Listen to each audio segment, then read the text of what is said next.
राजेश, आपसे मैं शुरुआत करता हूं। तो सबसे पहले तो मैंने कहा कि आम तौर पर लोग थायराइड को ऐसे ही पहचानते जानते हैं कि हाँ, थायराइड की समस्या हो जाए तो या तो वजन बहुत बढ़ता है या वजन बहुत घटता है, ये तो महिलाओं की बीमारी है। लेकिन हम आपसे समझना चाहेंगे कि क्या है थायराइड और इसका हमारे शरीर में इंपॉर्टेंस क्या है। थायराइड एक डक्टलेस ग्लैंड है और ये गले के आगे के भाग में ये स्थित होती है, तितली के आकार की ग्लैंड होती है और यह एक बहुत ही इंपॉर्टेंट हार्मोन बनाती है। इस हार्मोन को हम थायराइड हार्मोन कहते हैं, जिसे हम साइंटिफिक टर्म में T3 T4 कहते हैं। और ये T3 T4 ऐसा है जो ब्लड से ट्रेवल करता है पूरे बॉडी के सारे ऑर्गन्स में, सारी सेल्स में, सब जगह ये जाता है और सब सेल्स की फंक्शनिंग अफेक्ट करता है। तो अगर ये हार्मोन थोड़ा भी ज्यादा हो जाए या थोड़ा भी कम हो जाए तो पूरे शरीर की फंक्शनिंग अफेक्ट हो जाती है, चाहे वो हार्ट की फंक्शनिंग हो, लीवर, किडनी या इंटेस्टाइन, कहीं की भी फंक्शनिंग हो, ब्रेन पे भी असर पड़ता है, सभी जगह असर पड़ता है। अगर ये हार्मोन कम बनता है तो ऐसी स्थिति में ये होता है कि सेल्स की एक्टिविटी कम हो जाती है और अगर हार्मोन ज्यादा बनता है तो सेल्स की एक्टिविटी ज्यादा हो जाती है, शरीर की एक्टिविटी ज्यादा हो जाती है। तो कम हार्मोन बनने से जो लक्षण होते हैं, थकावट, कमजोरी, शरीर में सूजन आना, वजन का बढ़ना, कब्जी, इस तरह की शिकायत रहती है। उनसे सर्दी बिल्कुल सहन नहीं होती है, स्किन ड्राई हो जाती है, बच्चे अगर होते हैं तो उनकी ग्रोथ नॉर्मल नहीं रहती है। तो इस तरह की संभावनाएं कम हार्मोन की वजह से होती है। और अगर ये हार्मोन ज्यादा बनने लग जाए तो इससे बिल्कुल उल्टा हो जाता है कि आपके शरीर का वजन कम हो जाता है, घबराहट, पसीना, आपको गर्मी बहुत ज्यादा लगती है, दिन में 3-4 बार दस्त लगते हैं। तो इस तरह की प्रॉब्लम रहती है। और ये कहना कि हर बार थायराइड की प्रॉब्लम में वजन बढ़ता है या वजन कम होता है, ऐसा जरूरी नहीं है। हाइपोथायराइडिज्म जो सबसे कॉमन बीमारी है, जिसमें हार्मोन कम होता है, उसमें वजन बहुत ज्यादा, वजन में बदलाव नहीं आता है। जी, तो डॉक्टर साहब की बात का कुल मतलब यह हुआ कि शरीर की फंक्शनिंग के लिए थायराइड हार्मोन बहुत इंपॉर्टेंट है और शरीर की फंक्शनिंग में तो फिर सारे ऑर्गन्स आ गए, तो इससे आपको महत्व, इसीलिए शायद कुछ लोग इसे बैटरी भी कहते हैं शरीर की। डॉक्टर वांगू, अब एक जो फिगर हमने दिखाया, मैं कहूंगा स्क्रीन पे भी लेके आए, तो भारत में जिस तरीके से ये प्रतिशत बढ़ा है, इतने सारे करीब 4.25 करोड़ से ज्यादा लोग इसका शिकार हैं और कई लोगों को तो ये पता नहीं है कि उनको थायराइड की प्रॉब्लम है भी। तो क्या ये भी लाइफस्टाइल से जुड़ा हुआ मामला है, जैसे बीपी या फिर डायबिटीज में हम देखते हैं, या फिर इसका लाइफस्टाइल से कोई लेना देना नहीं है, इसके रीजन कुछ दूसरे होते हैं? देखिए, मैं आपको बताता हूँ कि बहुत साल पहले जब थायराइड कॉमन होता था, जब लोगों को, जिसको हम बोलते थे, जब थायराइड हार्मोन कम बनता था और लोगों को ग्वाइटर होता था, जिसको हम ग्वाइटर्स हाइपोथायराइडिज्म बोलते थे, उसकी संख्या बहुत कम हो गई क्योंकि यूनिवर्सल आयोडाइजेशन प्रोग्राम के बाद ग्वाइटर तो देखने में कम मिलता है। लेकिन जो आजकल की जो समस्या है, ऑटोइम्यून है।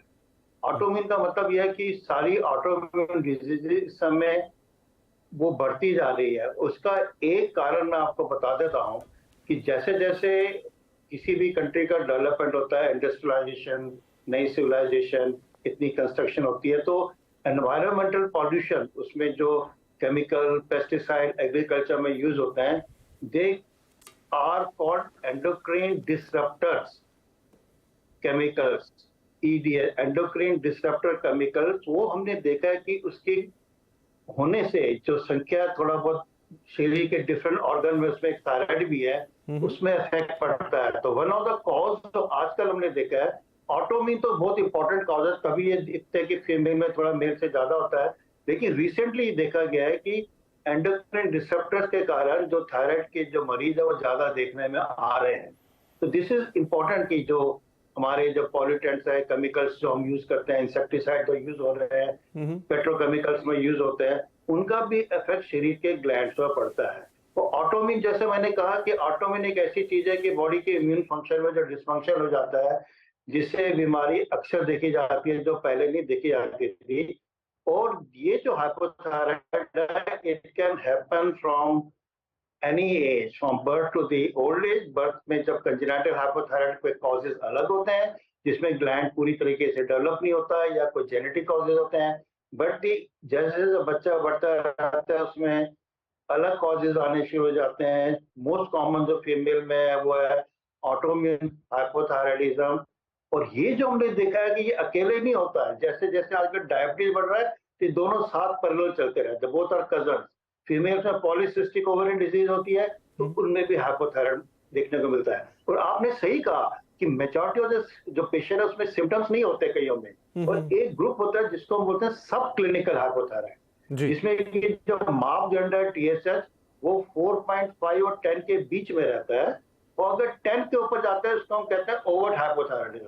तो ऐसे लोगों की संख्या भी बहुत है हमारे इंडिया में, सब क्लिनिकल हाइपोथायराइड। उनको ट्रीट करना है या नहीं करना वो आपका स्पेशलिस्ट बता सकता है। ठीक है डॉक्टर राजेश, एक सवाल और ये कि एक तो कोई क्या पर्टिकुलर उम्र है, जैसे हम दूसरी बीमारियों में देखते हैं कि भाई 30-40 के बाद बड़े वर्नरेबल आप हो गए हैं, डायबिटीज हो, BP हो, इस तरीके की चीजें। और दूसरा एक रिपोर्ट ये भी कि 10 गुना महिलाओं में इसकी होने के चांसेस ज्यादा रहते हैं, ज्यादा वर्नरेबल रहती हैं। इन दोनों चीजों पे क्या कहेंगे? बिल्कुल सही बताया आपने। ये बीमारी महिलाओं में बहुत ज्यादा कॉमन होती है, स्पेशली महिलाओं में भी 20 से 40 साल की उम्र में थायराइड हाइपोथायराइडिज्म के काफी ज्यादा केसेस देखने को मिलते हैं। लेकिन मैं ये कहना चाहूंगा कि कोई भी उम्र और कोई भी सेक्स इससे इम्यून नहीं है, किसी को भी हो सकती है। जैसा कि डॉक्टर वांगनो ने बताया कि ये बर्थ पे भी हो सकती है और ये डेथ के टाइम भी हो सकती है, तो कभी भी हो सकती है। लेकिन कॉमन ये महिलाओं में होती है, और उन एज रिप्रोडक्टिव एज ग्रुप में सबसे ज्यादा इसके केस देखने में मिलते हैं। अच्छा डॉक्टर वांगनो, एक फैक्ट में और पढ़ रहा था, ये भी आप बताएंगे कि सही है कि गलत है, कि ये मेल इनफर्टिलिटी का भी एक बहुत बड़ा रीजन बन जाता है।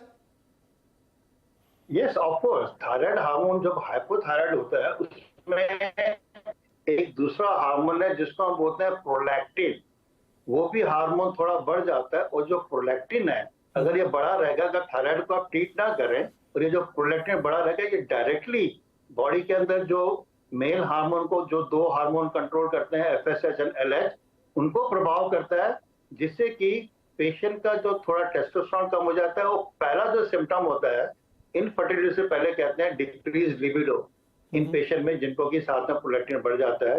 और अगर ज्यादा देर तक ट्रीट ना करें इसको फिर इनफर्टिलिटी में बदल जाता है।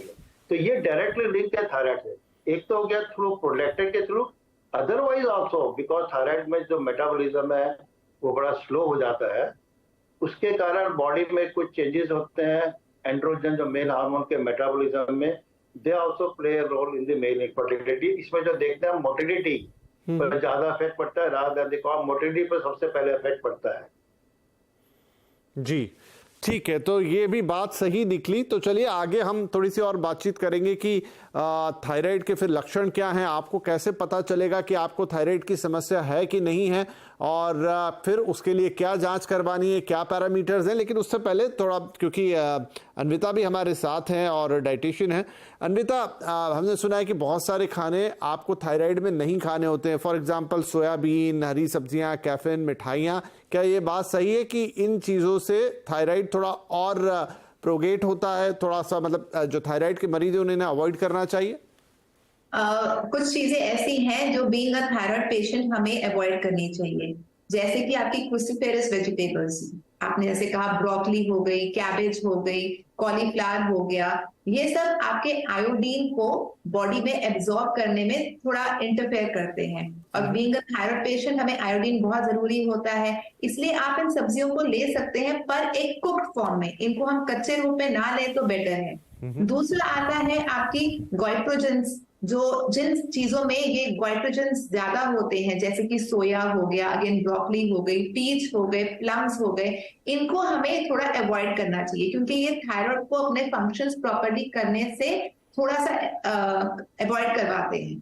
फिर है कैफीन। कैफीन आपको अगेन आयोडीन को प्रोडक्शन नहीं करने देती, तो जैसे जो लोग बहुत कॉफी या टी या सोडा लेते हैं उन, और वो थायराइड पेशेंट है, उनको कैफीन रिड्यूस करनी चाहिए। और क्योंकि थायराइड से, एक टाइप के थायराइड से आपका वेट गेन होता है, तो आपको शुगरी चीजें एंड प्लस जो प्रोसेस्ड फूड्स हैं वो आपको कम से कम लेने हैं, क्योंकि वो फिर आपको आपका वेट इंक्रीज करेंगे, अगेन आपका थायराइड फंक्शन ठीक तरह नहीं करेगा। तो ये कुछ 3-4 चीजें हैं जिनका हमें बहुत ध्यान रखना है। ठीक है, तो चलिए ये तो वो चीजें हो गई जिन्हें अवॉइड करना है अगर आपको थायराइड है।